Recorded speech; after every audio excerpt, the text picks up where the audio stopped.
Núcleo de Telesaúde do Hospital Universitário.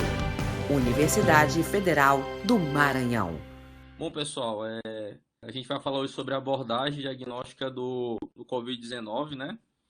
E aí a gente sabe que o coronavírus, ele não é, ele é um vírus que já passou por vários períodos de pandemia. O primeiro período foi no SARS-CoV, que foi no período de 2002 a 2003, em que a gente tinha uma taxa de letalidade em média de 9%, né? Que se deu na Ásia. Logo após isso, em 2012, a gente teve o vírus MERS, que era também da família do coronavírus, que tinha uma taxa de letalidade maior. E aí é que a gente pode observar que, de acordo com o site da Organização Mundial da Saúde, de acordo com o último dia 11, né? A gente tem 1.610.000 casos, certo? Com 99 mil mortes confirmadas e esse coronavírus ele já está cometendo mais de 213 países, ou seja, em que foi declarado pela OMS como uma pandemia, né? Em relação ao que já foi falado, a gente sabe que o coronavírus, essa nova cepa do coronavírus, que foi diagnosticada em novembro do ano passado, foi na China, que é o SARS-CoV-2, né? E aí, como já foi falado, a gente tinha o SARS-CoV, que foi em 2002, na Ásia também, e o MERS, que foi na região do Mediterrâneo, né? E aí aqui esse artigo do JAMA fala dos potenciais efeitos do coronavírus no efeito do sistema cardiovascular. E aí é importante a gente fazer essa recapitulação para a gente saber que também o coronavírus ele não é novo, né? E em especial essa cepa. Aqui a gente consegue observar no artigo feito, que foi publicado no The New England Journal of Medicine, as características clínicas do coronavírus, da doença do coronavírus em 2019 na China. E aí o que chama atenção é que, assim, a gente tem 55% desses pacientes são cometidos entre 15 e 49 anos, 28% entre 50 e 64 anos e 15% acima de 65 anos, né? E a gente pode observar que essa classificação é um pouquinho heterogênea, né? E principalmente o que a gente vai observar também são aquelas manifestações clínicas. Como é que são essas manifestações? Grande parte desses pacientes, como a gente pode observar aqui, tiveram febre, ou seja, temperatura a gente teve alguma porcentagem, né? Acima de 39%. 18% tiveram a temperatura entre 38% e 39%. E aí a gente pode observar que é uma característica clínica importante, né? Justamente essa manifestação clínica desse paciente. Ele pode apresentar febre como não pode apresentar febre. O que chama atenção é que o paciente ele pode ter um episódio de tosse, um episódio de coriza, quadro gripal, né? E aí que vai levantar a suspeição clínica. E aqui o que a gente consegue observar é que 30% dos pacientes eles não apresentam sintomas, certo? 55% desses pacientes têm sintomas moderados a sintomas leves, né? São quadros mais oligossintomáticos. E somente 10% deles vão ter sintomas severos, que são aqueles pacientes que vão ter necessariamente estar hospitalizado, né? E 5% desses pacientes que vão apresentar um quadro mais crítico, que são aqueles pacientes que vão para a ventilação mecânica e vão depender de um suporte intensivo. E aí, o que a gente pode observar? Que essa doença, o coronavírus disease, ele tem 3 estágios. O primeiro estágio é a fase precoce, que ela começa de 0 a 5 dias, em que eu vou ter uma grande quantidade de carga viral, ou seja, vai ser o estágio 1, né? Que vai ter a grande viremia. O que é que chama atenção? Esses pacientes eles diminuem a carga viral ao final de 3 e 5 dias, mas durante esse período, entre 5 e 8 dias, começa a produção de citocinas inflamatórias, ou seja, PCR, tem queda de linfócitos, que são as células de defesa relacionada à linfopenia. E se esses pacientes, depois de 8 dias, tiverem num estágio mais grave, né, acabam que eles podem entrar numa resposta hiperinflamatória, ou seja, podem aumentar o PCR, piorar o padrão respiratório e aí depender de internação em UTI também. O que a gente consegue observar aqui esse é um estudo, na verdade, umas recomendações da Sociedade Portuguesa de Terapia Intensiva, né? Em que eles utilizam alguns tipos de terapêuticas para poder no combate desse vírus. E o que a gente pode observar também em relação aos testes diagnósticos, né? O PCR em tempo real é padrão ouro, ele vai ter alta sensibilidade e especificidade. O que chama a atenção é que pacientes entubados em ventilação mecânica que tenham Covid-19. Então, a gente pode fazer esse PCR, né? Que, em geral, o PCR ele tem uma grande sensibilidade, só que o indivíduo ele tem uma capacidade de produzir esse vírus. Então, vai ter que ter uma expressão viral. Então, o ideal é, pelo menos, começar 72 horas após o início dos sintomas, certo?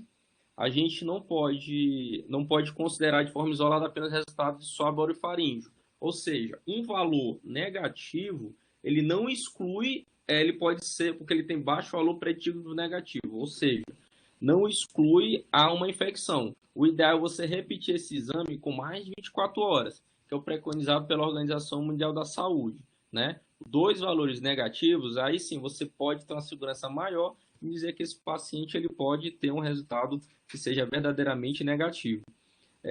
Um teste positivo para outro vírus respiratório com a infecção não exclui Covid, ou seja, como a gente vive um tempo também de pandemia pelo H1N1, acaba que a infecção pelo H1N1 não exclui o diagnóstico de Covid, apesar de ser um diagnóstico diferencial. E o único swab negativo obtido da via aérea superior não exclui a infecção do SARS-CoV-2, né? Ou seja, como eu já tinha falado, um resultado negativo não necessariamente ele pode ser negativo, pode ser um falso negativo. E o único teste positivo confirma o teste diagnóstico, e aí o indivíduo já pode adotar as medidas de tratamento e precaução. Bom, aqui a gente consegue observar o grau de positividade dos tipos de teste que a gente pode obter, né? Aqui, a gente observa que 93% dos indivíduos que fazem lavado broncoalveolar são aqueles indivíduos que estão entubados na ventilação mecânica, vão testar positivo. Mas o que é que a Sociedade Europeia de Terapia Intensiva prefere? Prefere o aspirado traqueal, né, em detrimento do lavado brônquico, certo? Porque você vai gerar um menor grau de aerosolização. Então, aquele paciente que está entubado, é preferencial você coletar a secreção traqueal. E aqui a gente consegue observar que o swab nasal, que é o que a gente utiliza também no teste, no PCR, ele tem 63% de acessibilidade. Secreção faríngea, e aí outro tipo de secreção. Bom, em relação ao diagnóstico laboratorial, esse quadro aqui ele é bem interessante, né? O que é que a gente pode observar? Se o indivíduo tiver um PCR positivo, que é de alta sensibilidade, e um IgM negativo e um IgG positivo, o indivíduo pode estar na janela imunológica da infecção, né? Se ele tiver o PCR positivo e o IgM positivo, ele está no estágio precoce, ou seja, aqui o início, a fase 0, né? O dia 0 do contágio. A gente começa a observar que a partir do 7º dia é que a gente vai ter produção de IgM, ou seja, que a IgM é um anticorpo que está relacionado à infecção aguda. Então, a gente observa que entre 0 e 7 dias tem uma fase que não detecta o IgM. Então, a gente pode ter um falso negativo aqui, porque o indivíduo só vai positivar o IgM a partir do 7º dia. Por isso que é recomendado, a partir do 7º dia de sintoma, o indivíduo teve sintoma, 7 dias após é indicado o isolamento. Ou então 14 dias após o contágio, né? Como a gente pode observar, 14 dias após o contágio, acaba que 14 dias após o contágio, acaba que a gente pode ter uma segurança nisso. E 14 dias após o indivíduo ter tido contato com esse coronavírus, que começa a ter produção de IgG, que são os anticorpos que vão conferir a imunidade a esse indivíduo, né?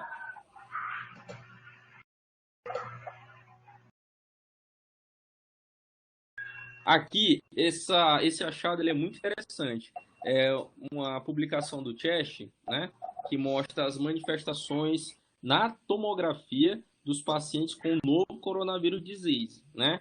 Como a gente observa aqui, uma das principais achados de tomografia desses pacientes é o que a gente chama de vidro fosco, né? Que são esses achados aqui vistos, né, tanto nessa imagem A quanto na B, né? O interessante é que o vidro fosco ele é sugestivo de uma infecção viral, né?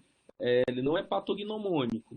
Então, como a gente observa nessa revisão, aqui a gente vai ver que foram pego várias revisões com número variado de pacientes. Esse GGO significa do vidro fosco.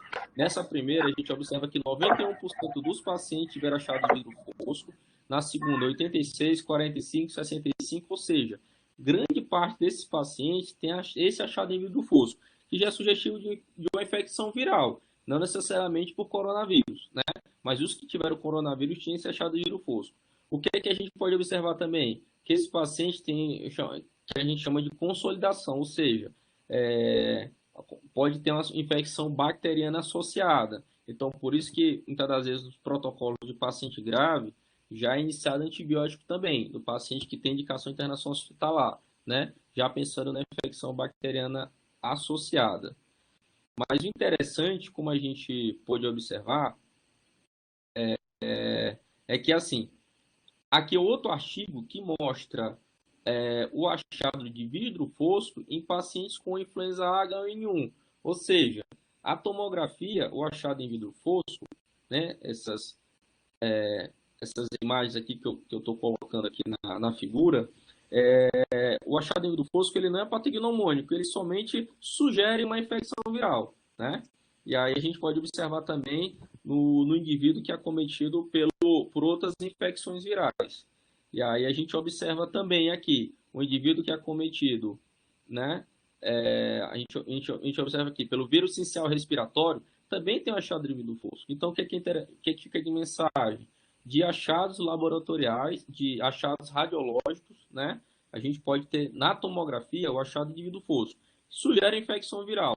Das demais infecções virais, pode ser influenza, pode ser adenovírus, vírus sincicial respiratório, inclusive o coronavírus. Mas você tem um indivíduo com suspeição, com a grande suspeição de infecção viral, que tenha achado de vidro fosco, que tem história compatível, você já pode abrir a suspeição para o coronavírus, certo?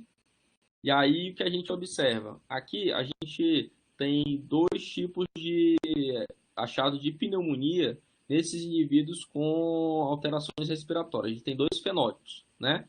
Que é do professor Gattinoni, que publicou no Intensive Care Medicine. São dois tipos principais, o tipo L e o tipo H. O que é que isso está relacionado? A gravidade de infecção, né? Relacionado à resposta do hospedeiro, reserva fisiológica e comorbidades, certo?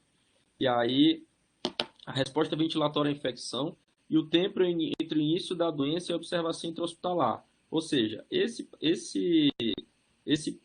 paciente tem vários fatores que vão estar interferindo em que tipo de pneumonia ele vai desenvolver. E aí a gente viu que tem um tipo de pneumonia L, que está relacionado a low, quer dizer baixa, né? Low elastance, que é baixa elastância, que justamente indicando essa complacência normal, né? E aí a gente observa que o indivíduo, a troca aqui, né, na gravura, do indivíduo com essa tomografia, ele está hipoxêmico. Então, esses indivíduos podem evoluir, que a gente chama de hipoxemia silenciosa, né? Low ventilation to perfusion ratio, que é a relação ventilação-perfusão, que é baixa relação de ventilação-perfusão. que é que vai acontecer? Esses indivíduos vão ter a complacência normal, quantidade de volume nos pulmões é mantida. Logo, a hipoxemia é melhor explicada por uma perda na regulação da perfusão e pela perda da vasoconstricção hipóxica. Então, justamente essa hipoxemia que a gente observa está relacionada à perda na regulação da perfusão desse paciente, certo? Aqui é low lung weight, né? Baixo peso pulmonar, certo? E aí a gente observa apenas alterações em glufosco, subpleurais e ao longo de fissuras pleurais, em que o peso pulmonar vai estar moderadamente aumentado. Low lung recruitability, que é a baixa recrutabilidade pulmonar, né?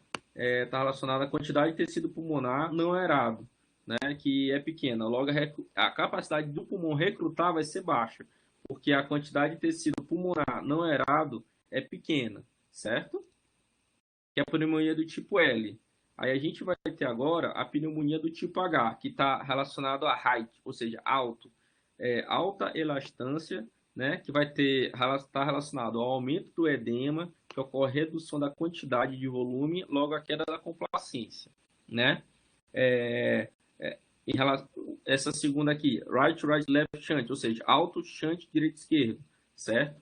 O que é que isso está relacionado? Devido à grande quantidade de débito cardíaco, o indivíduo ele vai perfundir áreas não aeradas. Então, essas áreas vão estar colapsadas pelo edema pulmonar, certo?